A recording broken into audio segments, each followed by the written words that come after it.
ఓం శుక్లాంబరధరం విష్ణుం శశివర్ణం చతుర్భుజం ప్రసన్నవదనం ధ్యాయేత్ సర్వవిఘ్నోపశాంతయే సదా సంసమారంభాం శంకరాచార్యమధ్యమామస్మదాచార్యపర్యంతం వందే గురుపరంపరాం శృతిస్మృతిపురాణానాం ఆలయం కరుణాలయం నమామి భగవత్పాదశంకరం లోకశంకరం వాగర్ధ సంపృక్తో వాగర్ధ ప్రతిపత్తయే జగతః పితరౌ వందే పార్వతీ పరమేశ్వరౌ కూజంతం రామ రామేతి మధురం మధురాక్షరం ఆరుహ్య కవితా శాఖాం వందే వాల్మీకికోకిలం ఆపదామపహర్తారం ధాతారం సర్వసంపదాం లోకాభిరామం శ్రీరామం భూయో భూయో నమామ్యహం సదానంబవృక్షస్య మూలాధివాసా సుధాశ్రావణం తిక్తమప్యప్రియంతం తరుం కల్పవృక్షాధికం సాధయంతం నమామీశ్వరం సద్గురుం సాయినాథం. సభాయే నమః. శ్రీ షిరిడి సాయి ఆధ్యాత్మిక సత్సంగ కార్యక్రమం ప్రతి శనివారం కూడా భక్తులు గృహ నిర్వహణ చేసుకుంటూ చక్కగా మరి ఈ వారం మన రాంబాబు గారి ఇంటి వద్ద కార్యక్రమం ఏర్పాటు చేసుకున్నాం. ఇక్కడ జరిగేటువంటి సాయి సత్సంగ వార్షికోత్సవాన్ని తలపించే విధంగా చక్కగా అలంకరణలు చేసుకున్నారు. రాగానే ఎక్కడిని చూడగానే ఇవాళ సత్సంగ వార్షికోత్సవం జరుగుతుందో ఇంట్లో సత్సంగం జరుగుతుందో అనిపించింది. అంత చక్కగా వారి యొక్క భక్తి ప్రపత్తులు, స్వామి యందు వారికి ఉన్నటువంటి విశేషమైనటువంటి ఆ శ్రద్ధ ఇవన్నీ కూడా కనిపిస్తున్నాయి. అటువంటి చక్కని వాతావరణంలో స్వామి కూడా అనుగ్రహించారు.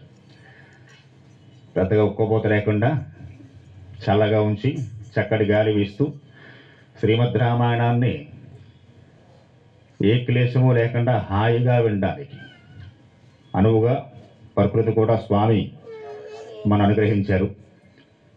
గత వారం చక్కగా రామ లక్ష్మణులకి మధ్య సీతాపహరణ విషయమై రాముడు చాలా దుఃఖంలో ఉండి ఈ సమస్త ప్రపంచాన్ని కూడా నాశనం చేస్తానని చెప్పి ఆయన కోదండాన్ని చేతపట్టుకొని తన దగ్గర ఉన్నటువంటి అమూల్యమైన అస్త్రాలు సంధించి సముద్రాన్ని ఇంకకొట్టేస్తాను, నక్షత్రాలను కిందకి రాలుస్తాను, సమస్త ప్రాణికోటి కూడా ఎక్కడా కాలు పెట్టడానికి వీలు లేకుండా నా సర పరంపరల చేత మొత్తానంతా కప్పేస్తానని చెప్పి చాలా ఆగ్రహోదగ్గులై శ్రీరామచంద్రమూర్తి వారు మాట్లాడటం జరిగింది. వయసులో చిన్నవారైనప్పటికీ లక్ష్మణుడు ముందుకు వచ్చి చక్కగా ఆ శ్రీరామచంద్రమూర్తి వారిని శాంతింపజేస్తూ చక్కనైన సుభాషితాలు కొన్ని మాట్లాడాడు. ఆయన సర్వభూత హితేరతాహ అన్నయ్య, మీకున్న గొప్ప బిరుదు. అన్ని భూతములకి కూడా హితాన్ని చేకూర్చేవాడు రాముడు తప్ప క్లేశాన్ని కలిగించేవాడు రాముడు కాదు.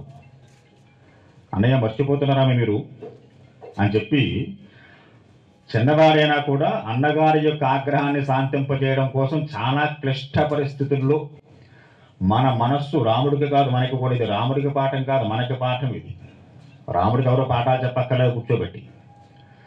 కానీ అలాంటి సందర్భంలో అంత ఆగ్రహోదగ్గుడై ఉన్నటువంటి వ్యక్తి దగ్గరికి బాలాదివ సుభాషితం, చిన్న పిల్లవాడు మంచి మాట చెప్పినా నీకున్న పదవిని వయస్సుని నీలో ఉండే ఈగోల్ని అహంకారాన్ని పక్కన పెట్టి వాడు చెప్పింది మంచి అయినప్పుడు దాన్ని స్వీకరించగలగడం పెద్దరికం తప్ప, నేను పెద్దవాడినండి, నేను పదవిలో ఉన్నాను, వీడు చెప్తే నేను వినేదేమిటి అనడం పెద్దరికం కాదట, మూర్ఖత్వం అని చెబుతున్నారు.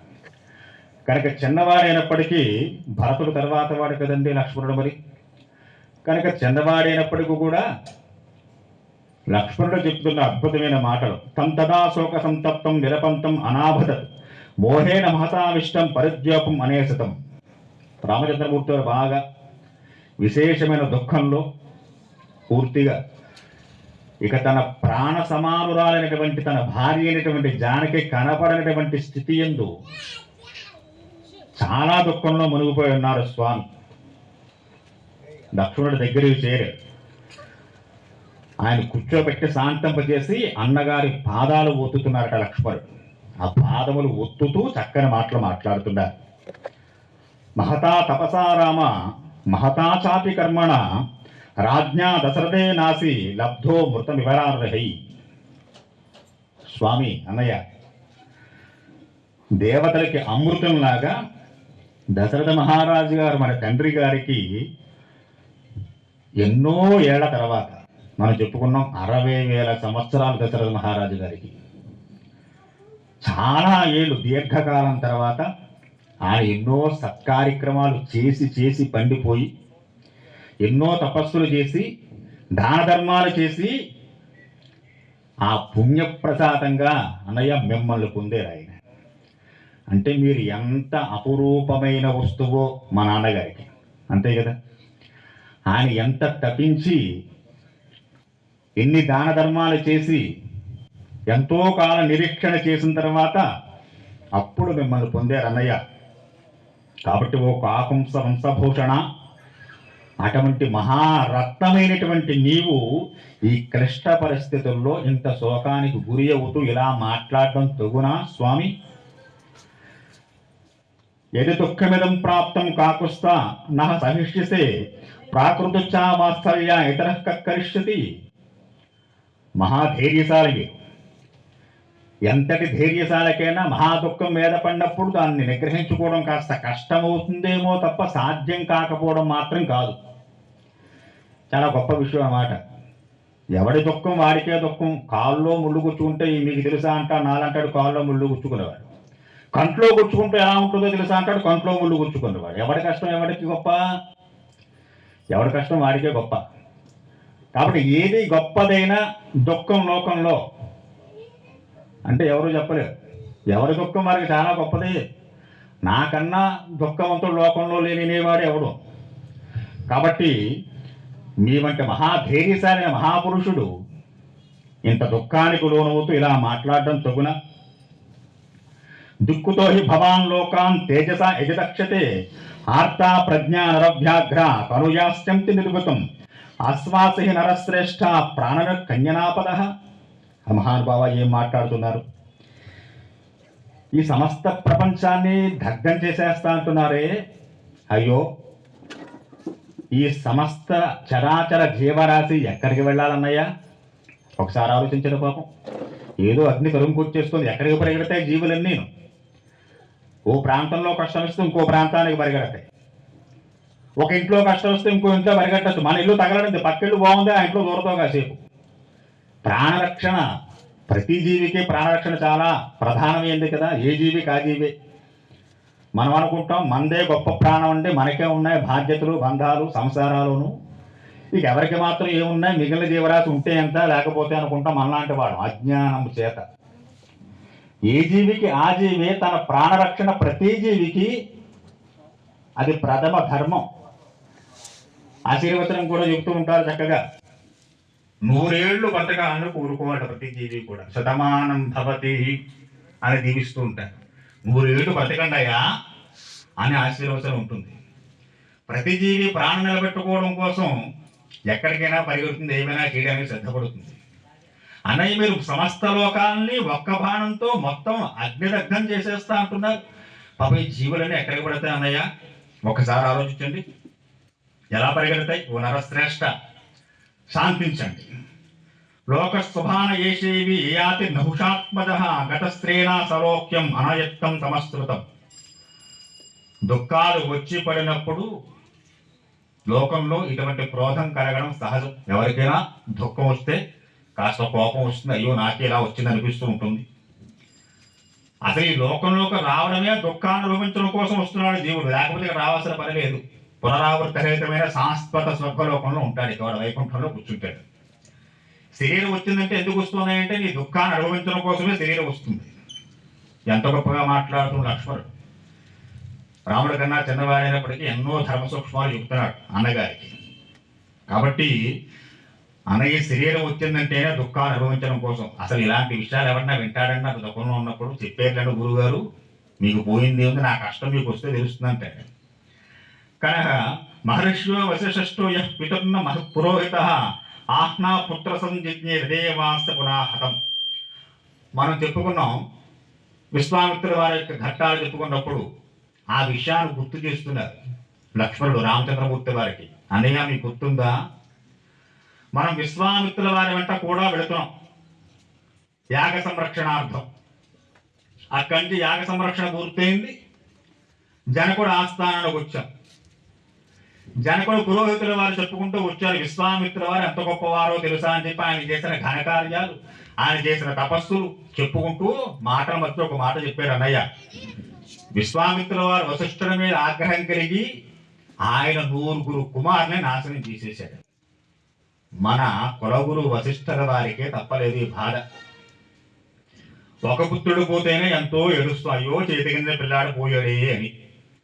100 మంది పుత్రులు ఒకసారి చనిపోతే ఇప్పుడు ఆ వ్యక్తి ఎంత దుఃఖపడాలి, ఎంత శోకంలో మునిగిపోవాలి. అప్పుడు మన గురువు గారు వశిష్ఠుల వారు ఏం చేసి ఉండాలి లోకాన్ని? తపస్సులో చాలా గొప్పవాడే వశిష్ఠుడు, సామాన్యుడు ఏం కాదు. మనకన్నా మన గురువు గారు ఇంకా గొప్పవారేగా. మరి 100 మంది పుత్రులు విశ్వామిత్రుల ఆగ్రహానికి బలైపోతే మన గురువుగారు ఏం చేసి ఉండాలన్నయ్య? మరి ఆయన ఏమైనా చేశారా అలాగా? ఆయనకి ఎంత దుఃఖం కలిగి ఉంటుంది 100 మంది పోతే. కాబట్టి ఒక్క రోజులో ఒకరోజు సంవత్సరానికి కూడా పోలేదు, ఒకేసారి పోయారు 100 మందిను. కాబట్టి యాచేయం జగతామాత దేవి లోకర్మస్కృత అస్యాచరణం భూమే దృశ్యతే సత్యసత్స్ర. సత్యసంధుడి రామ, గొప్పదైన జగన్మాత అయిన భూదేవి సకల లోకాలకు పూజ్యురాలు. ఇప్పుడు మన భరిస్తోందా లేదా?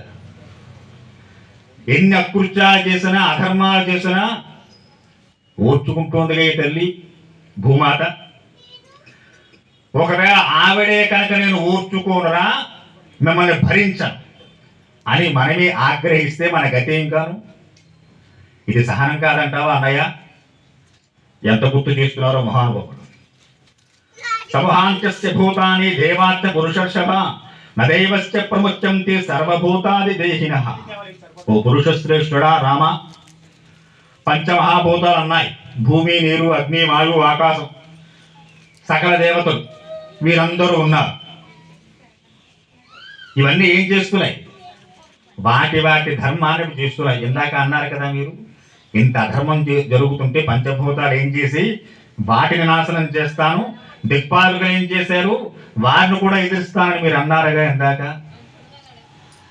వారందరూ వారి ధర్మాన్ని వారు చేస్తున్నారు. ఎవరి ధర్మం వారు చేసుకుని పోతే గొడవ లేదు, పక్కవారి దాంట్లో చెయ్యడితేనే అధర్మాలు వస్తూ ఉంటాయి. కాబట్టి పంచభూతాలు ఏం చెయ్యాలి? ఇప్పుడు ఆ పంచభూతాలే మనకి దారి చూపించే. గత వారం మనం మాట్లాడుకున్నాం. ఆ ప్రస్తరణ దగ్గర నుంచి వచ్చినటువంటి చల్లటి గాలులు, అరణ్యంలో తిరిగేటువంటి కొన్ని జంతుజాలాలు దక్షిణం వైపు ముఖం పెట్టుకుని ఆకాశం వైపు చూస్తూ పరిగెడుతూ దారి చూపించే. కాబట్టి పంచభూత ఇవన్నీ సకల దేవతలు దేహధారులైనటువంటి సమస్త ప్రాణ యొక్క ధర్మాన్ని నిర్వర్తింపజేస్తూ ఉంటారు. వారు సాక్షులుగా ఉంటారు. అవు పుణ్యపురుష శాంతించండి అని చెప్పి ఎన్నో రామచంద్రమూర్తులను అననీయిస్తూ ఆయన ఓదారుస్తూ చాలా చెప్పుకుంటూ వచ్చారు. అదృష్టగుణ దోషాన్ అదృతానాంచ కర్మణ నాంతరేణ క్రియాదేశాం పరమిష్టం ప్రవర్తతి. పూర్వజన్మలో మనం చేసుకున్నటువంటి పుణ్య పాప కర్మల యొక్క ఫలితంగా జీవుడు ఒక శరీరాన్ని పొందుతూ ఉంటాడు. ఈ శరీరాలన్నీ శాశ్వతమైనవి కాదు. ఎప్పుడప్పుడు కాలగమనంలో ప్రతి శరీరం పడిపోతుంది. రాముడు శరీరం పడిపోలేదా? ఆయన దేవుడండి అని చెప్పి ఎంతసేపు దేవుడు పక్కన తగిలి చూసి వెళ్తుంటే దేవుడు మాత్రం ఉన్నాడు ఆ భూమి మీద. కాబట్టి లక్ష్మణుడు మాట్లాడుతున్నాడు, అన్నయ్య కర్మ దోషాల కారణంగా ప్రతి జీవికి శరీరం సంప్రాప్తం అవుతుంది. కాలగమనంలో ప్రతి శరీరం వెళ్ళిపోతుంది. ఇది కర్మ ఫలితంగానే జరుగుతోంది తప్ప ఎవడో పని కట్టుకుని మనకు ఎవడో ఏం పని చెప్పడం లేదు. నువ్వు చేసుకున్నావే, నా నెత్తిని ఎంత పెద్ద కష్టం వచ్చి పడింది బాబోయ్ ఏడుస్తాడు నాలంటాడు. ఇది వరకు నువ్వు చేసుకునేదరే విజయ్గా, ఇప్పుడు ఏడుస్తావు ఎందుకు అలాగా? నువ్వు చేసుకున్నదే కాలక్రమం అనుభవంలోకి వస్తుంది, నీకంతే హాయిగా ఆనందంగా అనుభవించాలి దాన్ని.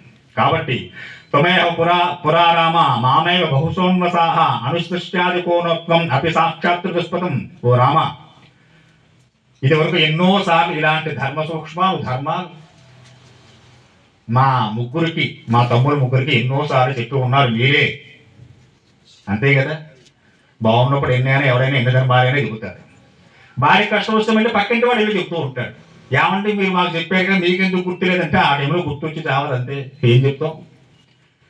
కాబట్టి ఎవరికి దుఃఖం వస్తే వాడికి మళ్ళీ పక్కింటి వాడు వెళ్ళి చెప్పాల్సిందే ధైర్యం.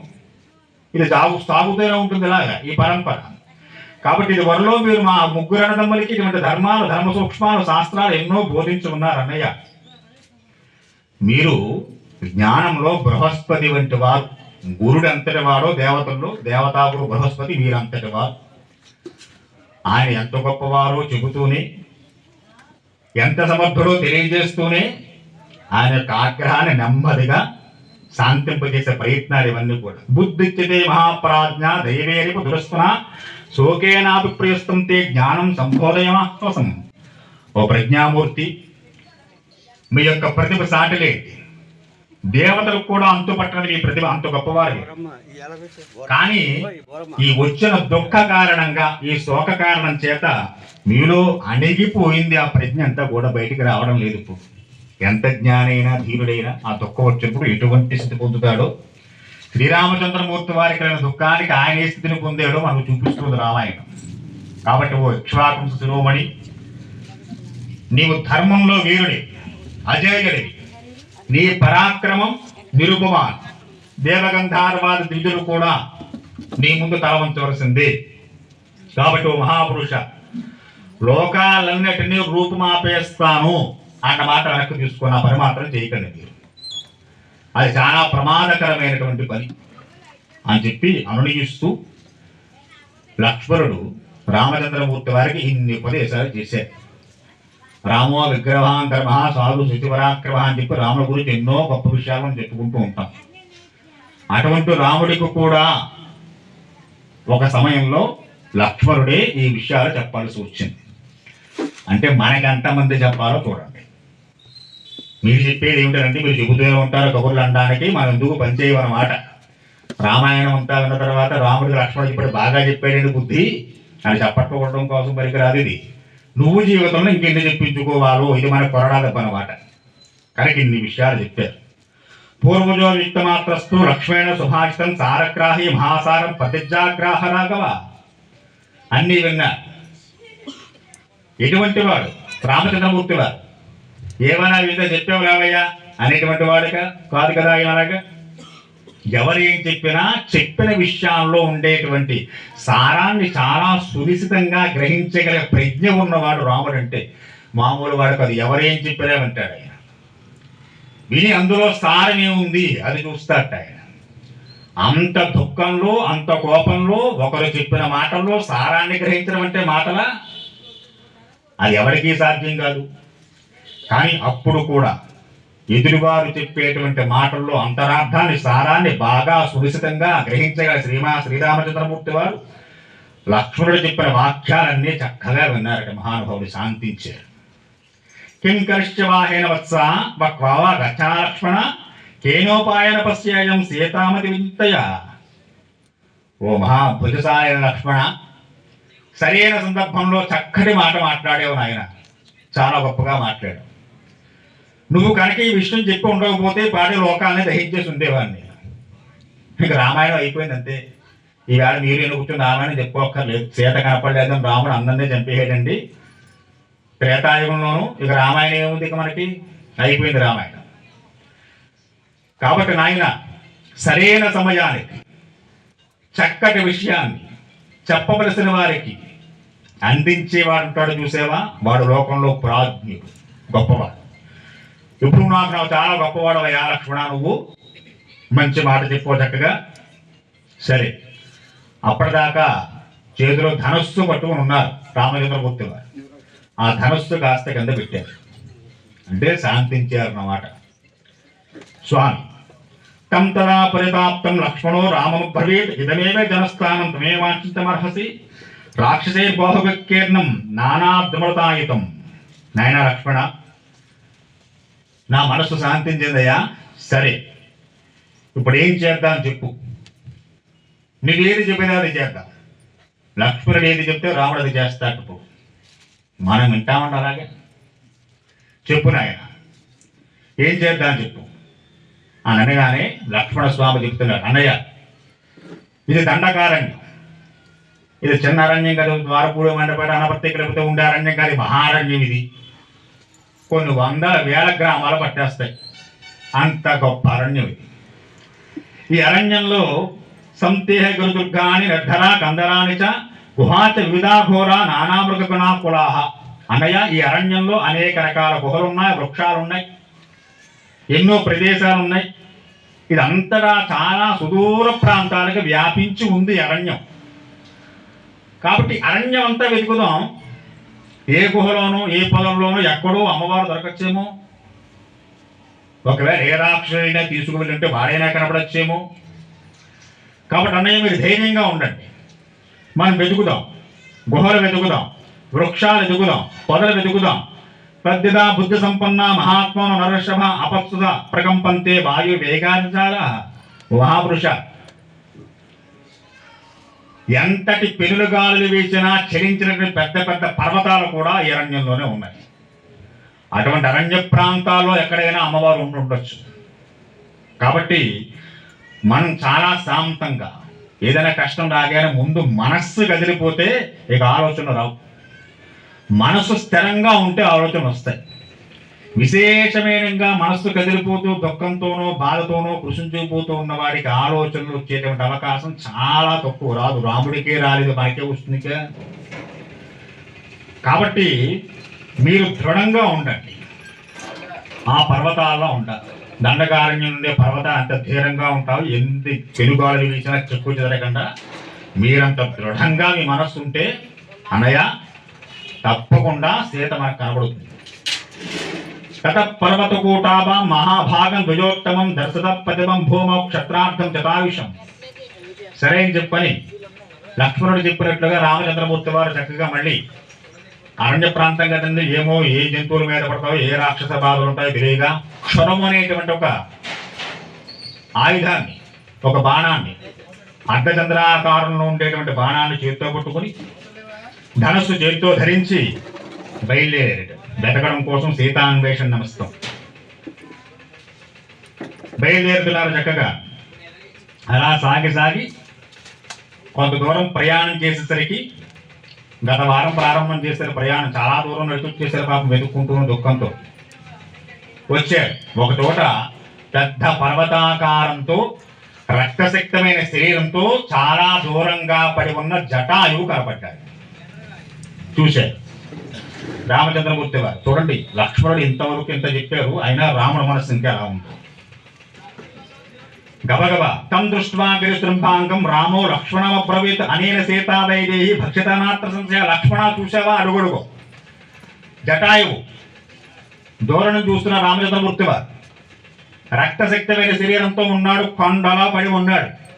ఇదిగో వీడే తినేసాడు సీతను. లక్ష్మణ నడు, వాడి సంగతి చూద్దాం, జటాయుని చంపేస్తాను ఇప్పుడే అని ఆ క్షుణమైనటువంటి ఆయుధాన్ని, ఆ బాణాన్ని చేతితో పట్టుకుని ధనుస్సును పట్టుకుని గబగబా పెద్ద పెద్ద అడుగులు వేసుకుంటూ వెళుతున్నారు. ఆయన మనస్సు సీత ఎందు లగ్నం అయిపోయింది. ఏం చూసినా సీతకి ఏదో జరిగిపోయిందని ఎవడో ఏదో చేసేయడనేటువంటి భావన తప్ప మూడు గుర్తురావట్లేదు ఆయనకి. ఇంతకు ముందే లక్ష్మణ్ ఇంత ఉపదేశం చేశారు. ఇప్పుడు ఏం చేయాలి? సావకాశంగా నడురా లక్ష్మణ చూద్దాం, ఎవరో పడి ఉన్నాడు అక్కడ, రక్తంతో ఉన్నాడు పాపం, ఏమైందో ఏం కష్టం వచ్చిందో అన్నారా? అలా అనలేదు. ఇంకో జటాయు పడి ఉన్నాడు, వాడే తీసి ఉంటాడు సీతని అని చెప్పి గబగబా బయలుదేరారు. గురుతర రూపం ఇదం రక్షో వ్యక్తం భవతి కాననే భక్షిత విశాలాక్ష్యం అస్తే సీత విధాసుకం. వీడే భక్షించేసి ఉంటాడు రా సీతని జానకిని, కనుక వీడి శిక్షార్హుడు, వీడిని శిక్షించాలి అని చెప్పి చాలా వేగంగా ఇప్పుడే శిక్షిస్తాను జటాయువుని అని చెప్పి పెద్ద పెద్ద అడుగులు వేసుకుంటూ గబగబా ముందుకు వెళ్ళారట. వెళ్ళి చూసేసరికి తం దేనం దేనయామాచ సపేనం రుధిరంబనం అభ్యాభాషితం పక్షీతు రామం దర్శనాత్మజం. వచ్చిన రామచంద్రమూర్తి వారిని చూసేట చాలా దీనంగా జటాయు. పెద్ద పెద్ద కళ్ళు జటాయుకి. ఆ కళ్ళంతా చెంత నిప్పుల్లో ఎర్రగా ఉన్నాయి. రెండు రెక్కలు తెగిపోయి ఒళ్ళంతా రక్తశక్తమై ఉంది. అలాంటి స్థితిలో ఉన్నాడు. యయోదిశామయు ఆయుష్పం అన్వేషిత మహావనే సాదేవి మమత ప్రాణ రావణో నోభయం హృతం. వచ్చిన రామచంద్రమూర్తి వారిని చూస్తూనే ఒక మాట మాట్లాడేట. ఒక అమృత తుల్యమైనటువంటి ఔషధిని వెతకడం కోసం కుతూహలంగా బయలుదేరి వస్తున్న ఓ రామా, దండకారణ్యం అరణ్యాల్లో ఎన్నో ఔషధాలు ఉంటాయి. సంజీవిని ఔషధం ఒక ఔషధం అన్నమాట. అది కనుక దొరికితే మనకి దెబ్బలు తగిలినా దిగిపోతాయట, ఈ ఎముకలు విరిగిన అతుక్కుపోతుంటాయట. ఎన్నో ఉన్నాయి. అలాంటివి దొరుకుతుంది బాబు వెతకండి అంటే గబగబా టార్చీలే వేసి మరి వెతికేస్తున్న భూతద్దాలు కళ్ళు పెట్టుకుని. ఎందుకని దొరికితే బాగుంది, నాకు దొరికితే బాగున్నది, మనం ఏదో సుఖపడదామని. కాబట్టి అలా ఈ దండకారణ్యంలో ఒక గొప్ప ఔషధీవనాన్ని వెతకడం కోసం వస్తున్నట్టుగా వస్తున్నావు రామా మీ సీత గురించి. ఇప్పుడు ఆ ఔషధం ఏమిటంటే సీత. సీతని ఔషధాన్ని తీసుకోవడం కోసం, ఔషధాన్ని తీసుకోవడం కోసం అంత ఆతృతగా వస్తున్న రామా నీకు నమస్కారం అని చేతులతో నమస్కారం చేయాలి. 2 రెక్కలు విరిగిపోయాయి. కాబట్టి అలా వస్తున్నటువంటి ఆ రామచంద్రమూర్తి వారిని చూసి ఇటువంటి మాటలు మాట్లాడేట. ఆయన నోటిలోంచి రక్తం కారుతోంది. జటాయుకి రక్తానికి కూంటున్నాడు. ఓ దాశరథి అంటూ చాలా నెమ్మదిగా వచ్చిరాని మాటలు బాగా లోతుగా వస్తున్న మాటలపై గంభీరంగా రావట్లేదు. ఆయనకు కూడా వయసు ఎక్కువే. దశరథ మహారాజు గారి స్నేహితుడు. ఈయనకి 60,000 సంవత్సరాల పైబడిన వయసు జటాయుకు. 15-16 ఏళ్ళ వయసు ఇంకా అలా ఆయనకి. ఆ వయసులో కూడా రావణుడితో పోరాడేది పాప మహానుభావుడు సీతను కాపాడటం కోసం. కనుక ఆ మాట గట్టిగా పైకి రావడం లేదు. బాగా దెబ్బతిని ఉన్నాడేమో, 2 రెక్కలు కూడా పోయేమో పాపం. ఆ వస్తున్న రామచంద్రమూర్తి వారిని చూసి మీ జానకిని అపహరించుకుని ఒక రాక్షసు వెళ్ళిపోయాడయ్యా, అతని పేరు రావణుడు అన్నొక్క మాట మాట్లాడి చెప్పాడు. విన్నారు రామచంద్రమూర్తి వారు.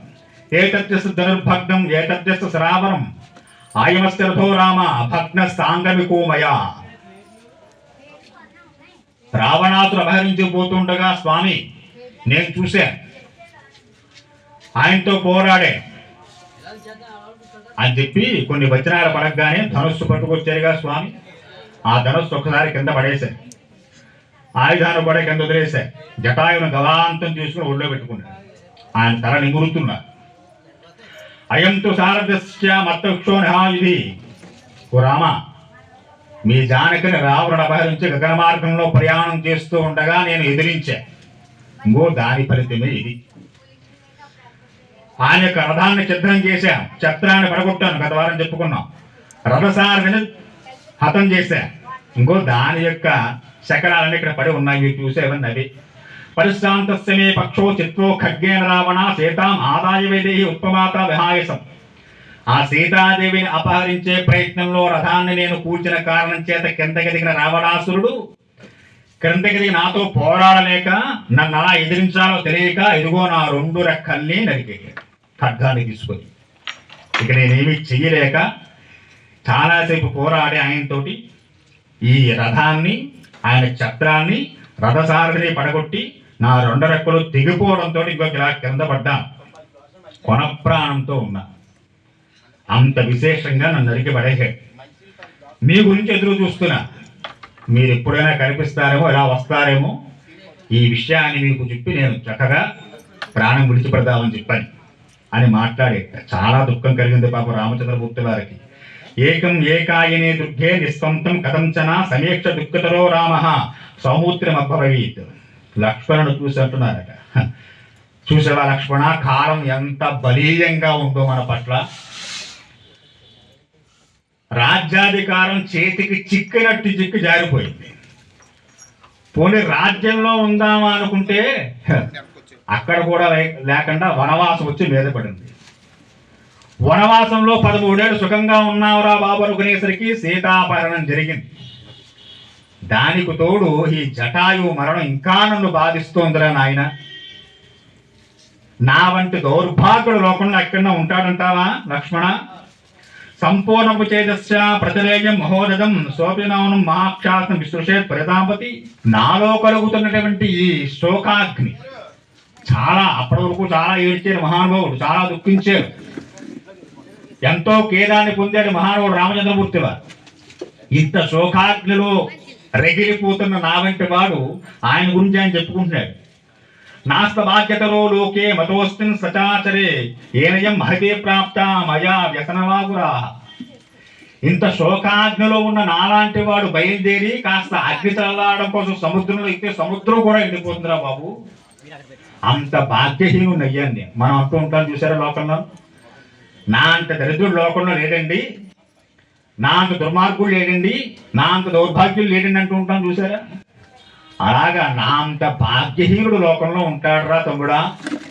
నా యొక్క అగ్ని చల్లార్చలేక సముద్రుడు కూడా పారిపోతాడు రా, మొత్తం నీళ్ళన్నీ ఇంకిపోతే సముద్రంలో దిగి ఈ శోకాగ్ని చల్లార్చుకోవడం కోసం స్నానం చేద్దామంటే అది కూడా ఇంకిపోతుందిరా నాయన. అంత భాగ్యహీనుండి నేను. నా బిడ్డ వాడు ఉంటాడంటావా లక్ష్మణ లోకంలో ఇంత కష్టాలు వచ్చినవాడు?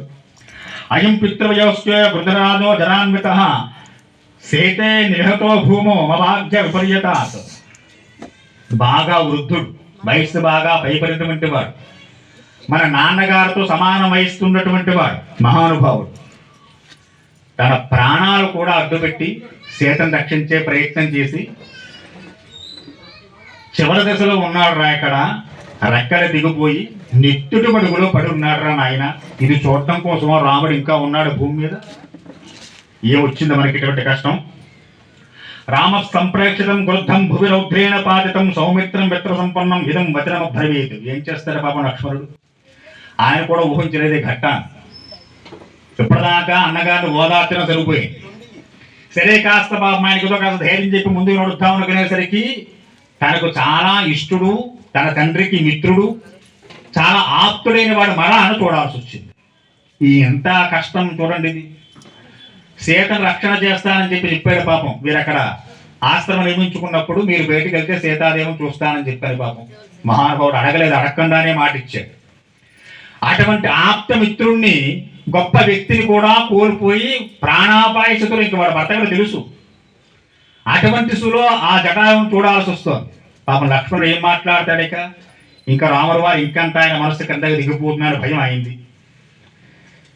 కిన్నోత్తి హర్సీతాం రావణస్య కిమ్మయ అపరాధంతో ఏం దృష్ట్యా రావణేన హృతాప్రియ. అడుగుతున్నారు రామచంద్రమూర్తి వారు జటాయు యొక్క తరణం ఒళ్ళో పెట్టుకుని. జటాయు, ఇంతకు రావణుడు సీతను ఎంత అపహరించాడు, దీని మూలంగా తీసుకువెళ్ళాడు. అతని పట్ల నేను చేసిన అపరాధం ఏమిటయా? నేనేం చేశాను ఆయన పట్ల? ఎందుకు తీసుకెళ్ళాడు సీతని? ఏదైనా కారణం ఉండాలిగా. నేను రావణుని ఏదో చేశానంటే నాకు ఈ అపకారం తలపెట్టాడంటే అర్థం ఉంటుంది. నేను చేసిన అపరాధం ఏమిటి ఆయన పట్ల? ఓ పక్షిరాజా, సహజంగానే చాలా చంద్రుడు వంటి ఆహ్లాదమైన ముఖం కలిగిన నా సీత ఆ సమయంలో ఎలా ఉంది? ఆవిడ ముఖ కవళికలు ఎలా ఉన్నాయి అంటే ఆవిడ ఎంత భయపడి ఉంటుందో ఊహిస్తున్నారు శ్రీరామచంద్రమూర్తి వారు. ఎప్పుడూ చక్కగా నవ్వుతూ లక్ష్మిలా ఉండే సీతమ్మ వారి ముఖం రావణుడు అపహరించి తీసుకుపోతుంటే ఆయన ముఖం ఎలా ఉందయ్యా? నా భార్య ముఖం ఎంత ఏడిచిందో ఆ తల్లి. ఆ తల్లి నీతో ఏమైనా మాట్లాడిందా? నా భార్య అప్పుడు ఏమైనా మాట్లాడిందా నీతోటి? చెప్పు నాయన. ఏం చెబుతాడు పాపం? ఆయనే అవసాన దశలో ఉన్నాడు. కాబట్టి ఓ జటాయు, నీతో జానికి ఏమైనా మాట్లాడిందా? ఆఖరిగా ఏమైనా చెప్పిందా? తను వెళ్ళిపోతూ నాకేమైనా చెప్పమని చెప్పిందా? పోనీ ప్రయాణం దారి ఏమైనా చెప్పారా? నీకేమైనా తెలుసా? ఎంత వ్యాకులత చూడండి. మనకేం అర్థం కాదు. వాడు ఎక్కడ తీసుకుపోయాడో తెలియదు, ఎలా వెళ్ళిపోయారో తెలియదు, ఆ సీత ఎక్కడుందో తెలియదు, దారి తెలియదు, ఏమీ తెలియదు. అయోమయ స్థితిలో ఉన్నారు. దొరికిందన్న ఒక్క ఆధారం కూడా ప్రాణం పోయే స్థితిలో ఆయన ఉన్నారు. ఇక ఆయన గతి ఎలా ఉంటుంది చూడండి. ఆ యొక్క వ్యక్తి యొక్క స్థితి, మానసిక స్థితి ఊహించడం కూడా చాలా కష్టంగా ఉంటుంది. కథవీర్యం కథం లోభా కింకారం రాక్షస క్వచాస్త భవతం తాత బృహమే పరిశుద్ధత. ఆ రావణుడు ఎలాంటి వాడయా? ఆయన బలపరాక్రమాలు ఏమిటి? అసలు ఎవడవాడు? ఎందుకు వచ్చాడు ఇక్కడ దాకాను?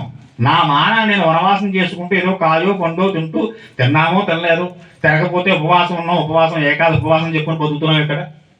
అలాంటి మా మీదకి వచ్చి పడ్డానికి కారణం ఏమిటి అని చెప్పి ఎన్నో ప్రశ్నలు వేసేట. ఏం చెబుతాడు ఆయన? ఉపరక్తంతే మే ప్రాణ దృష్టి భ్రమత రాఘవ పశ్చామ వృక్షాన్ సవర్ణాన్ ముసేర కృతమూర్జితాన్. మాట్లాడలేక జటాయు మాట్లాడుతున్నట్ట. ఓ రఘువీరా రామ, నా ప్రాణాలు కంఠతరం అయ్యే, నా ప్రాణ కంఠంలోకి వచ్చేసి. మనిషి పోయిన తర్వాత కూడా ప్రాణం కొన్ని ప్రదేశాల్లో నిలిచి ఉంటుంది. ఇది దాన సంస్కారాలు చేసే వారికి తెలుస్తుంది. అస్థి సంచయం అని చెప్పి ఒక పని చేస్తారు. మనిషి చనిపోయిన తర్వాత ఆ మొన్నాడు మూడో రోజే వెళ్ళి అస్థికలు తీసుకొస్తారు. చెబుతారు బ్రహ్మగారు ప్రత్యేకించి ప్రాణం నిలిచి ఉండే ప్రదేశాలు కంఠస్థానం, నాభిస్థానం, హృదయస్థానం, అక్కడుండే ఎముకలు ఏరిస్తారు ప్రత్యేకించి. అవి ఏరితే మొత్తం శరీరం అంతా వచ్చినట్టే. 10 రోజులు కర్మ వాటికి చేయిస్తారు. అటు తర్వాత మీరు చక్కగా అస్థికులు గంగలోనో గోదావరిలోనో కలుపుకోవచ్చు. కనుక జటాయువు మాట్లాడుతున్న ప్రాణాలు కంఠగతం అయ్యాయి. ప్రాణంగా శరీరం అంతా లేదు, ప్రాణం కంఠంలో గుర్చేసింది, ప్రాణం ఇంకా పోతుంది. పూర్వకాలం మంచాన పట్టుకున్న మనుషులు తెలుస్తూ ఉంటుంది. నాడీ వ్యవస్థ చూసేవా, కొట్టుకునే నాడి చేతిలో నాడి కొట్టుకుంటుంది, దుడ్డిపై నాడి కొట్టుకుంటుంది, ఆఖరి కాల్లో కొట్టుకుంటుంది, ఎక్కడా నాడి కొట్టుకోకపోతే వీడు అయిపోయాడు రా బాబు అనేవారు. కనుక ప్రాణం ఒక్కొక్కటిగా ఒక్కొక్క స్థానంలో నిలిచి అక్కడి నుంచి నెమ్మదిగా ప్రయాణం చేసి వెళ్ళిపోతుంది ప్రాణం. జటాలు చెప్తున్నాడు, రామా నేనేమి చెప్పలేదు, నా ప్రాణం కంఠగతమై ఉంది, వీక్షణైనా పోతుంది. దృష్టి మందగిస్తోంది, నా దృష్టి కనపడడం లేదు. నాకేం కనిపిస్తోంది తెలుసా? వృక్షాలు ఉన్నాయి, చనిపోయే వారికి ముందు కనిపించే కొన్ని సూచనలు ఇవన్నీ కూడా. పచ్చగా ఉండే చెట్లన్నీ కూడా బంగారు వర్ణంతో కనిపిస్తాయి. అంటే వాడికి పోతాడని చెప్పి అర్థం. జటాయువు చెబుతున్నాడు ఈ మాటలు. నాకు చెట్ల యొక్క అగ్రభాగాలన్నీ సువర్ణమయమే కనిపిస్తున్నాయి, అంటే నేను వెళ్ళిపోతున్నాను ఇక రామా, అవసాన దశలో ఉన్నా. ఒక్క విషయం చెబుతాను నీకు. విందో నా ముహూర్తేయం చ కాకుస్తా నాబుధ త్వయితాం జానకీ హృత్వా రావణో రాక్షసేశ్వర దర్శత్వసం గృహ్య క్షప్రమే వినశ్యతి. నాకు తెలిసి రావణుడు సీతమ్మ వారిని తీసుకువెళ్ళిన ముహూర్తం వింధ్య ముహూర్తం. కొన్ని ముహూర్త కాలాలు ఉంటాయి, ఉదయం సాయంత్రం. మనకు బాగా తెలిసిన ముహూర్తం ఏమిటయ్యా అంటే విజయదశమి, విజయ ముహూర్తం అని చెప్పి మధ్యాహ్నం వస్తుంది 1 గంటకి 2 గంటలకి. అది బాగా గుర్తుంటుంది మనకి కదా. ఆ టైంలో విజయదశమి రోజున ఆ విజయ ముహూర్తంలో ఏ పనైనా ప్రారంభం చేసి చేసుకోండి అని చెప్తూ ఉంటారు. అది వింధ్య ముహూర్తం దాని పేరు. ఆ ముహూర్తంలో కనుక పోయిన వస్తువు రత్నప్రాయమే మళ్ళీ యజమానికి తిరిగి వస్తుంది. ఇది ఎవరు చెబుతున్నాడు? జటాయువు చెబుతున్నాడు. కాబట్టి రామ, నాకు తెలిసి రావణుడు సీతను అపహరించిన ముహూర్తం పగట సమయంలో, వింధ్య ముహూర్తం మధ్యాహ్న సమయం. ఆ వింధ్య ముహూర్తంలో పోయినటువంటి వస్తువు కానీ వ్యక్తి కానీ మళ్ళీ రత్నప్రాయం యజమానికి తిరిగి వస్తారు. ఇది తథ్యం నాయన. రామ, సీత మళ్ళీ నిన్ను చేరుతుంది, ఇది మాత్రం నిజం. అది నేను చెప్పగలను. అది ఎక్కడికి వెళ్ళిందో ఎలా తీసుకుని నాకు తెలియదు, కాబట్టి నేను చెప్పగలను. కాబట్టి నువ్వు వెదచందవద్దు, నువ్వు భయపడకు, నిశ్చలంగా ఉండు. జటాయువు ధైర్యం చెప్తున్నాడు రామచంద్రమూర్తి వారికి. అసంహోడస్య కృద్రస్య రామ ప్రత్యుభాషత అస్మా సువ్రసా రుచితం ప్రియమాణాస్త సామిషం. అలా మాట్లాడుతూ ఉండగానే జటాయువు నోట్లోంచి రక్తపు ముద్దలు బయటపడుతున్నాయి.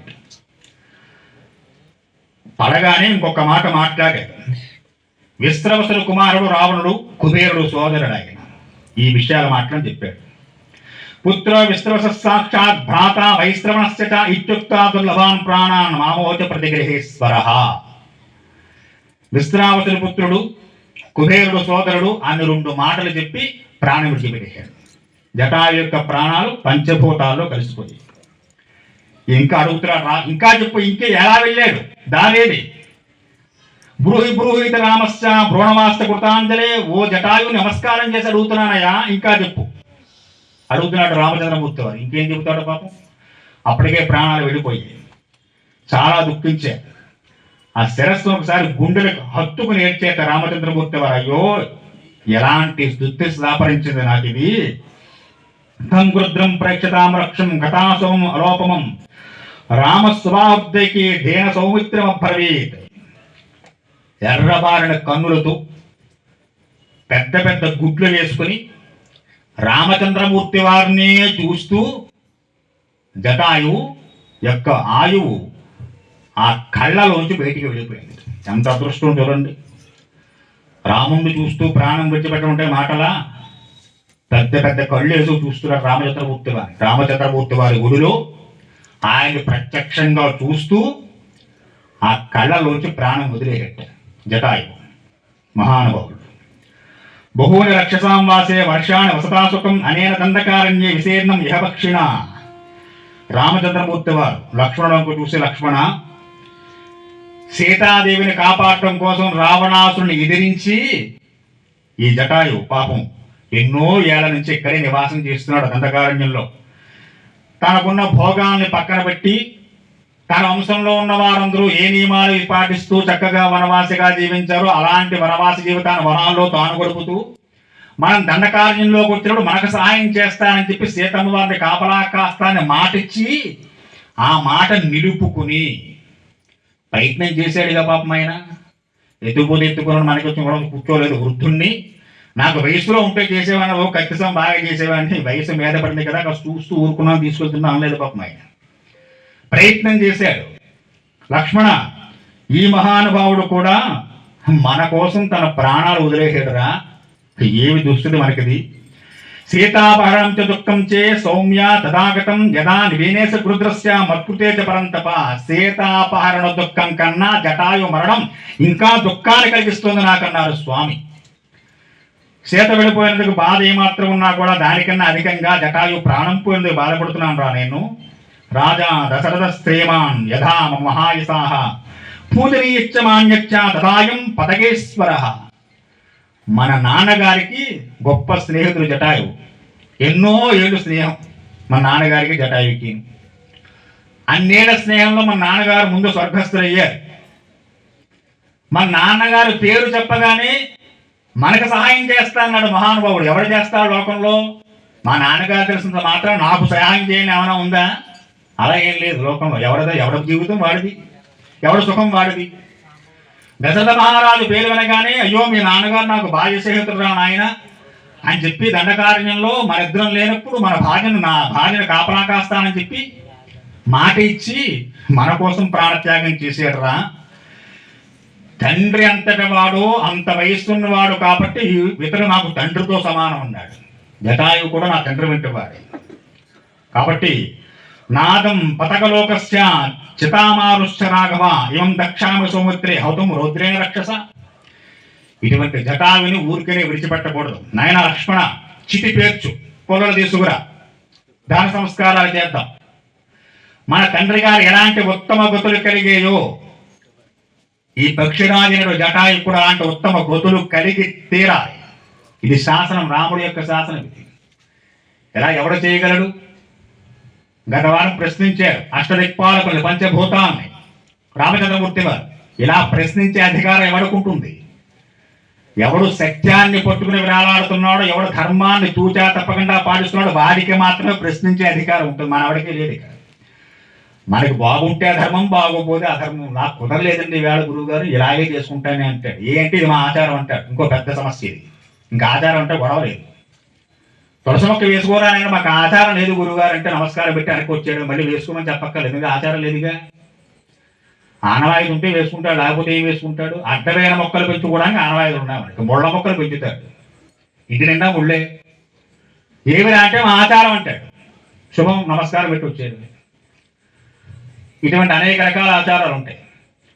కాబట్టి ధర్మాన్ని ఎవడు తూచా తప్పకుండా పాటిస్తున్నాడో, ఎవడు సత్యవ్రతుడో వారికి మాత్రమే ఈ శాసనం చేసే అధికారం ఉంది.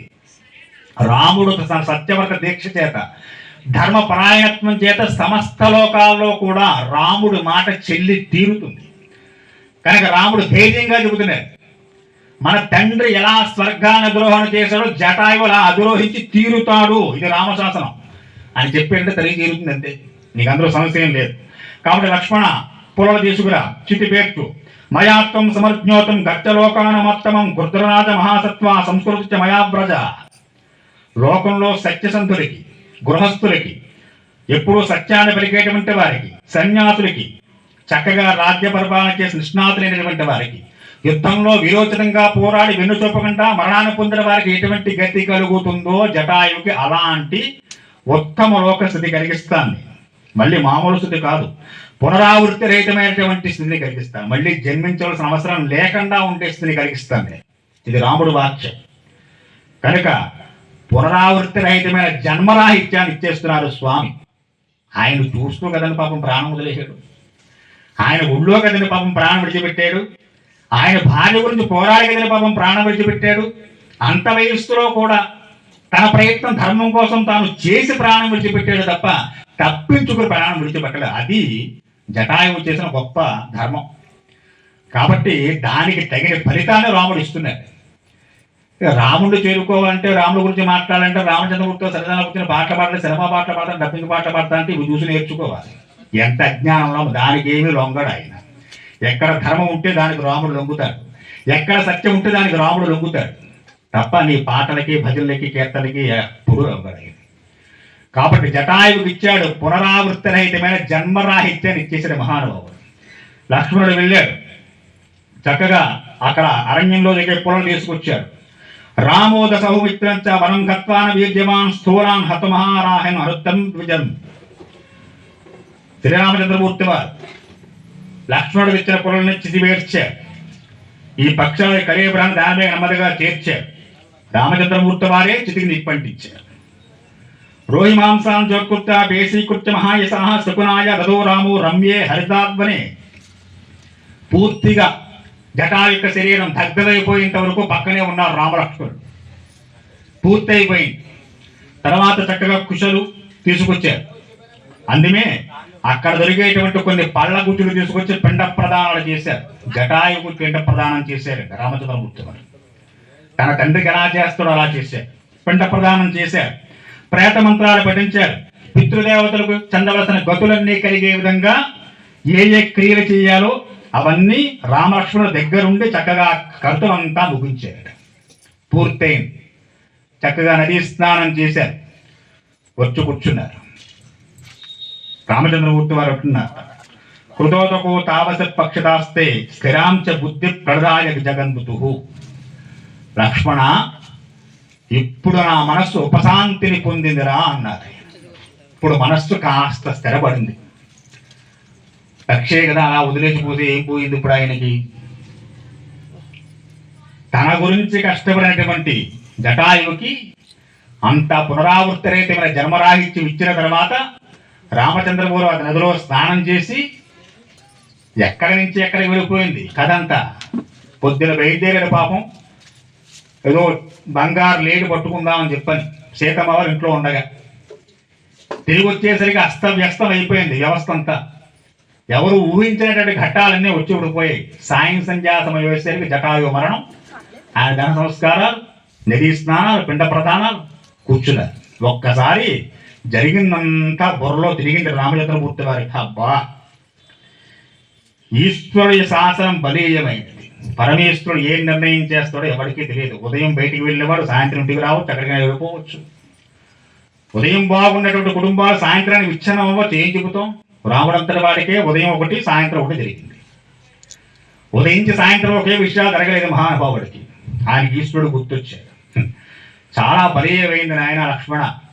ఈశ్వర శాసనం అతిక్రమించరానిది. దాన్ని ఎవడు ఊహించలేడు. తన ఇచ్ఛానుసారంగా ఆడుకుంటుంటాడు జీవులతో పరమేశ్వరుడు. ఇది రాముడు మాట్లాడుతున్న మాటలు. ఆయన దేవుడు కదండి అంటారేమో. ఆత్మానం మానుషం మన్యే అంటాడు. ఆ మాట అంటే నేను మనిషిని రా ఆయన అంటాడు. ఆయన నేను దేవుడు కాదురా అని చెబుతూ ఉంటారు. కృత్వేమోదం తస్మే ప్రస్తుతో రామలక్ష్మణో అవేక్షాంత వనే సీతాం పశ్చిమాం జగద్ముర్తిసం. జటాలకు జలతర్పణాలు చేశారు. ఆ విడిచిన కుమ్మర తరుపాణాలు మళ్ళీ కక్కాలు చేతితో కూర్చొని ప్రయాణం సాగిస్తున్నారట. దండకారణ్యాన్ని దాటి క్రౌంచారణ్య ప్రదేశంలో ప్రవేశిస్తున్నారు. దక్షిణముఖంగా బయలుదేరారు. త్వం దశం దక్షిణం గత్వా సరచాపి దదారిణవు అపవిత్రోక్షం పథనం ప్రతిపేరుతుత.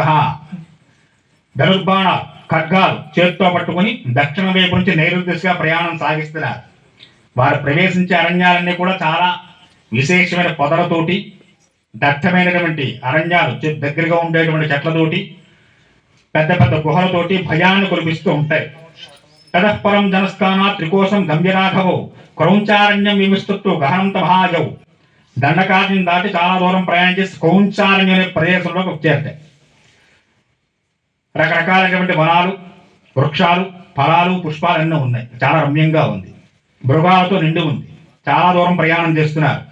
తద పూర్వాణతో గత్వా త్రికోశం భ్రాతరో తదా క్రౌంచారణ్య అతిక్రమ్య మతా గ్రామ సమాంతర. ఆ క్రౌంచారణ్యాన్ని దాటి కొంచెం ముందుకు వెళ్ళారు. వెళ్ళిన తర్వాత అక్కడ భయానకమైన అరణ్య ప్రాంతం కనపడింది వారికి. అది మతంగమగా మహాముని యొక్క ఆశ్రమానికి క్రౌంచారణ్యానికి మధ్య ప్రదేశంలో ఉంది. అటువంటి ప్రదేశానికి వచ్చారు. చూడ్డానికి చాలా భయాన్ని కురిపిస్తోంది. పట్టబగలే చెమ్మ చీకట్లు అమ్ముకున్నట్టుగా ఉంది. అది చూశారు. గుండెలుగా సదురుతూనే ఉన్నాయి. దదృశాదౌత తత్ర ధీరం దశరథాత్మజో పాతాళ సంగమీభేరం తపసా నిత్య సంవృతం. ఎలా ఉందయ్యా అంటే ఏదో భూమి లోపల సొరంగాన్ని తవ్వుకుని చాలా లోపలికి వెళ్ళిపోయినా ఎంత భయం వేస్తుందో. పట్టబగలే చెట్లన్నీ చాలా కేకారణ్యంగా పైదాకా పెరిగిపోయి గుబులుగా వ్యాపించేసి సూర్యరసం కూడా భూమి మీద పడకుండా ఉండేటువంటి ఒక భూగృహంలో ఉంది. అటువంటి అరణ్యంలోకి వెళ్ళారు. అలా వెళుతూ ఉండగానే వారు కొన్ని అరుపులు కేకలు వినపడ్డాయి. చూశారు. వైదాల్పసత్వానం భీభత్సం రౌద్రదర్శనం లంబోదరం తీక్షణదంష్ట కరాళం పురుషత్పదం. కొంత దూరం ప్రయాణం చేసరికి ఒక గుహ దగ్గర ఒక పెద్ద వేలాడుతున్న ఒక పెద్ద పొట్టేసుకుని తీక్షణమైన కూరలు కలిగి చాలా కర్కశంగా నల్లటి దేహంతో ఒక రాక్షస స్వరూపం వాళ్ళ కంటపడింది. అప్పుడు రాక్షసలా ఉండేవారండి, ఒక నాలాగే ఉంటారు దండ వేసుకుని. కాబట్టి దాన్ని చూశారు. ఈ రాక్షసులందరూ రావణాసు రిలేటివ్స్ కాదంటే వీరు వేరు, వీరంతా శాపగ్రస్తులై పడి ఉన్నవారు అరణ్యంలో ఉంటారు. వారందరూ కూడా భక్ష్యంతే మృగాన్ భీమాన్ వికటాం ముక్తమూర్ధజాం ప్రేక్షతాం తతస్తా భ్రాతలో రామలక్ష్మణవు. చింపిరి జుట్టుతో ఉందిట, చాలా స్థూలం, పెద్ద గాయంతో ఉంది. ఆ పొట్ట కిందకి వేలాడిపోతుంది. ఎన్ని తిందో మహాదేవి. పెద్ద పెద్ద మృగాలను భక్షిస్తోంది. ఏనుగులు, పుల్లు, సింహాలు, కొన్ని ఆహార పదార్థాలు వేలాడగట్టి ఉన్నాయట దాని ఉండే గుహకి. అహం త్వయాముఖీ నామ లాభస్తే తమస ప్రియ నాథ పర్వతకూటేషు నిధానం పులనేషు చెబుతోంది. అది వచ్చిన రామలక్ష్మణుడు చూసింది. చాలా అందంగా ఉన్నారు, బాగున్నారు పాపం. చెబుతోంది, అదే చెప్పుకుంటోంది. ఓ యువకులారా, ఎవరు మీరు? ఇలా ఎందుకు వచ్చారు? ఇక్కడ మీకు పని ఏంటి? నా పేరు అయోముఖి అంటారు నన్ను అని. పాపం లక్ష్మణుడు వైపు తిరిగింది తన మనస్సు. నాథా అని పిలిచింది. లక్ష్మణుడు పిలిచి, నాథ, ఓ మహావీర, రా, నాతో రా, చక్కగా అరణ్యంలో తిరుగుదాం, పిశాచాలాగా నదుల్లో స్నానాలు చేద్దాం, పర్వతాలకి హాయిగా ఆడుకుందాం. ఏ ముక్తస్తు కుపిత కట్కముద్రస్థ లక్ష్మణ కర్ణవాస సమౌచాస్య నిచారస్త్ర సూదిన. లక్ష్మణుడు గట్టిగా చెయ్యబట్టుకుని లాగింది. లక్ష్మణ బాబుని చూసేది ఒకటే పనికి. వెంటనే ముక్కు చెవులు కూసేసాడు, వక్షసనం కూడా కూసిపడేసాడు. కర్ణవాసేను కృత్యేస్తం వివస్వరం వావరిశ్చ యథాగతం ప్రమాదశ్చ రాక్షసే భీమదర్శన. ఎప్పుడైతే లక్ష్మణుడు ముక్కు చెవులు హృదయాన్ని కూడా కూసిపడేసాడో పెద్ద పెద్ద కేకలు వేస్తూ ఉంటుంది. కేకలు వేస్తూ చాలా భయానకంగా అరణ్యం అంతా ప్రతిధ్వనించింది దాని కేకలకి. అలా పెద్ద పెద్ద కేకలు వేస్తూ అక్కడి నుంచి పరిగెట్లు చాలా దూరంగా పోయింది. స్పందతేమ దృఢం బాహు విద్విగ్న వివేమన ప్రాయసత్యానిష్టా నిమిత్తాంచ పక్షయే. సరే, దాని పేడ వెరగడైంది. ఇంకా ముందుకు నడుస్తున్నారు. నడుస్తుండగా లక్ష్మణుడు ఒక మాట అన్నాడు. అన్నయ్య, నాకు ఎందుకు ఎడమ భుజం ఎడమ కన్ను వదులుతోంది. అంటే ఇవి కొన్ని మంచి సుగుణాలు కాదు, ఏదో అరిష్టం రాబోతోంది అనిపిస్తోంది నాకు. కాబట్టి అన్నయ్య, కాస్త జాగ్రత్తగా ఉండండి. ఖడ్గాలు, ధనస్సు చాలా జాగ్రత్తగా గట్టిగా పట్టుకోండి. ఏదైనా విపత్తు రావచ్చేమో, ఎందుకంటే ఈ శకునాన్ని బట్టి. ఏష మంత్రులకో నామ పక్షీ పరమదారుణ అవయోర్విజయం యుద్ధే సంపన్న వివర్తతి. కన్నావాలని చెప్పి కొన్ని పక్షులు ఆ వరిస్తే కూడా అపశకనం కలుగుతుందని చెప్పి ఒక నమ్మకం. కాబట్టి అటువంటి పక్షు గుంపులు అరుస్తున్నాయి. ఇది అరవడం, నా ఎడమ భుజం ఎడం కన్ను అదరడం, ఇవన్నీ ఏవో కీడు మనకు రాబోతోందని సూచనగా ఉంది. కాబట్టి అన్నయ్య, కాస్త ధైర్యంగా ఉండండి, అలాగే జాగ్రత్తగా కూడా ఉండండి అని చెప్పి అన్నగారికి ధైర్యం చెప్తున్నారు. తయోర్వన్యేతరోవిం సర్వం తద్వమోజస సంయజ్ఞ గుణం శబ్ద ప్రబంధం తదద్వనం. ఈ వనాన్ని దాటారు, ఇంకా ముందుకు సాగుతున్నారు. సాగేరు చాలా దూరం ప్రయాణం చేసి ఇంకో అరణ్యంలో ప్రవేశం చేశారు. సంవేషిత వాత్యర్థం గగనం మాతరస్వన వనస్సదస్సు శబ్దో భూత్ దివనం ఆయురావితం. ఆ వనంలో విశేషంగా ఎప్పుడైతే రామలక్ష్మణుడికి పెట్టారో ఒక ప్రచండమైన గాలి వీచింది. ఆ గాలికి చెట్లన్నీ ఊగుతున్నాయి, పెద్ద పెద్ద శబ్దాలు వస్తున్నాయి. అలాగే ఆ అరణ్యంలో ప్రయాణం సాగిస్తూ ఉండగా థం శబ్దం కాక్షమాణస్తు రామకక్షే సహానుజ. ఒక పెద్ద శబ్దం వినపడింది ఎక్కడి నుంచో, ఏదో పెద్ద కేక పెట్టినట్టుగా భయానకంగా ఉంది ఆ కేక. రామచంద్రమూర్తి వారు అడుగుతున్నట్ట, లక్ష్మణ, ఏమిటంటావు ఆ కేకయ్య? అంత పెద్ద కేక ఉంటుంది, గుండెలు ఎదిరిపోయేలాగా. అంటే ఇలా అరుస్తున్నట్ట రాక్షసుల మాట. ఇంట్లో పెద్ద పెద్ద కేకలు పెట్టుకుంటారంటే రాక్షసులు ఉన్నట్టు లెక్క. నేను అంటలేదు, ఉండదు, రామాయణంలో ఉంది చెప్తున్నాను.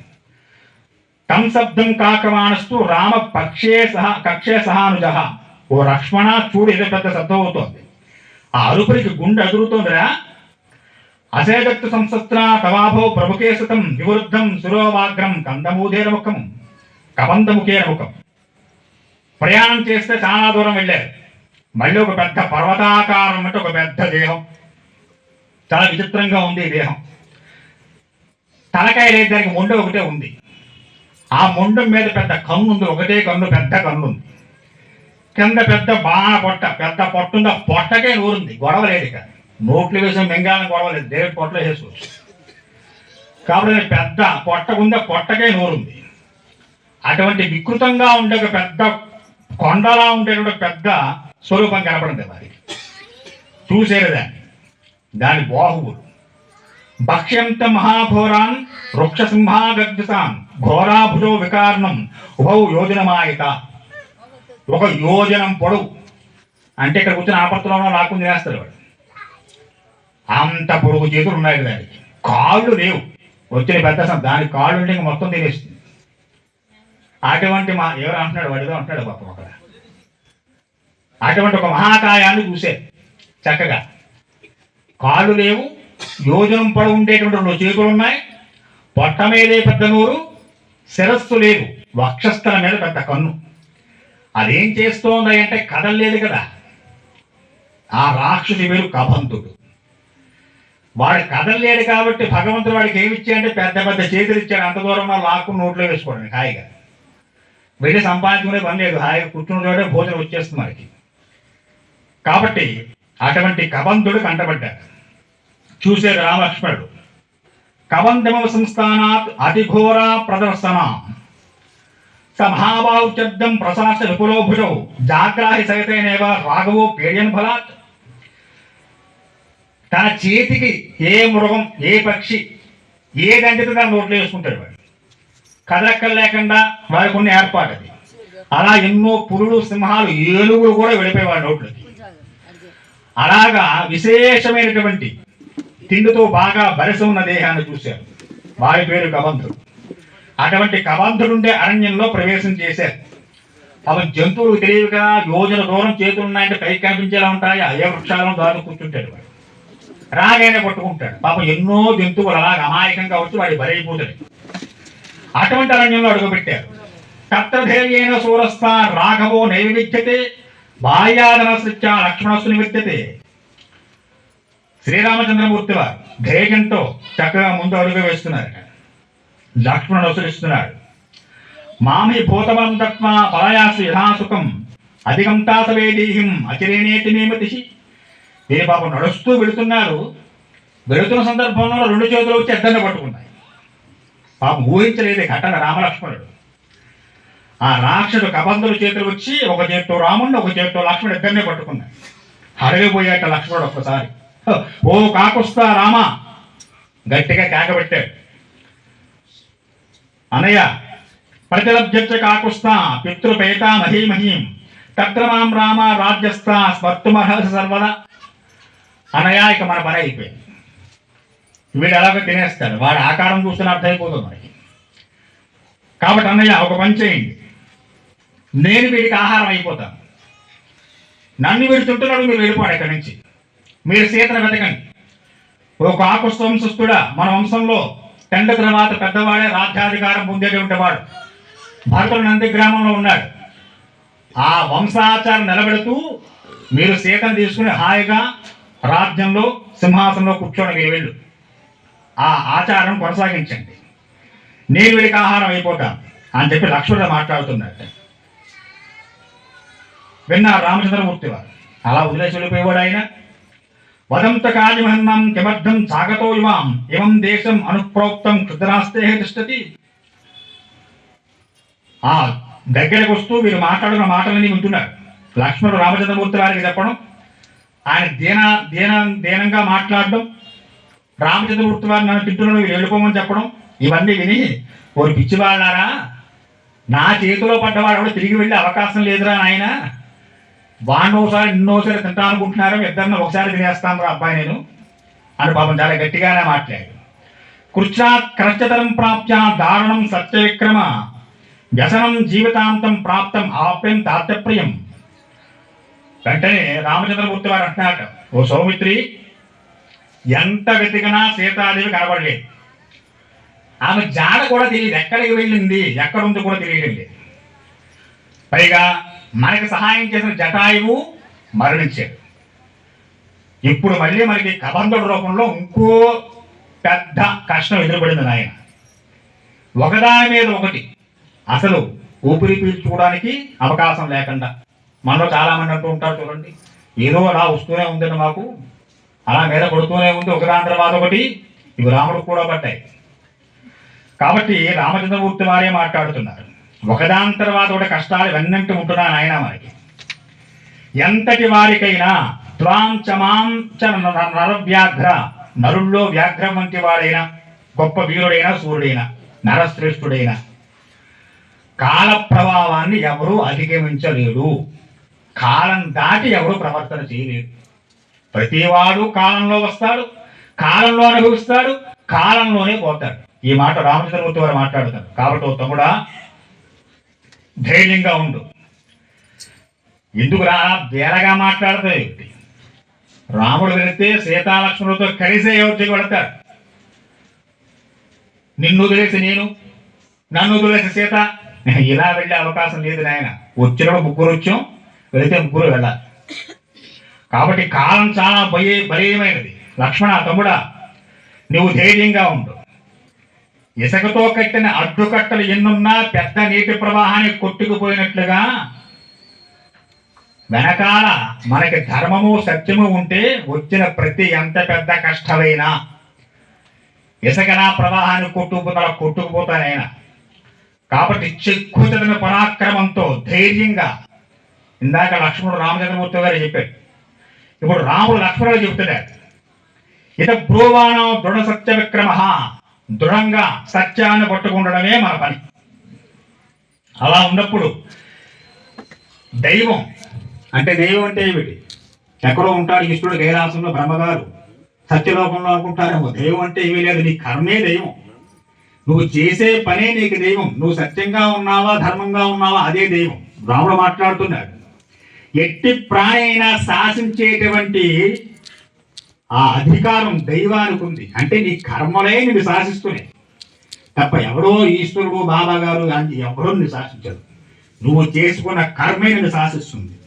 కాబట్టి దైవం మన్ను శాసిస్తున్నది, అంటే నువ్వు చేస్తున్న కర్మ నిన్ను శాసిస్తోంది.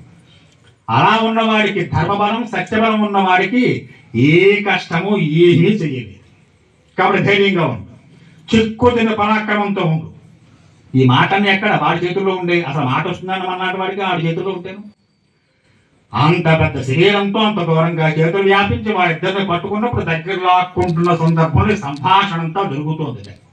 అటు తర్వాత కవందులు వారిని ఏం చేశారు, అక్కడి నుంచి రామలక్ష్మి ఏ విధంగా బయటపడ్డారు. చక్కగా వచ్చే వారు వస్తే ప్రయత్నం చేద్దాం. స్వస్తి ప్రజాభ్యాం పరిపాలయంతాం న్యాయేన మార్గేణ మహీం గోబ్రాహ్మణేభ్యः సమస్త నిత్యం లోకాః సమస్తాః సుఖినో భవంతు. స్వస్తి.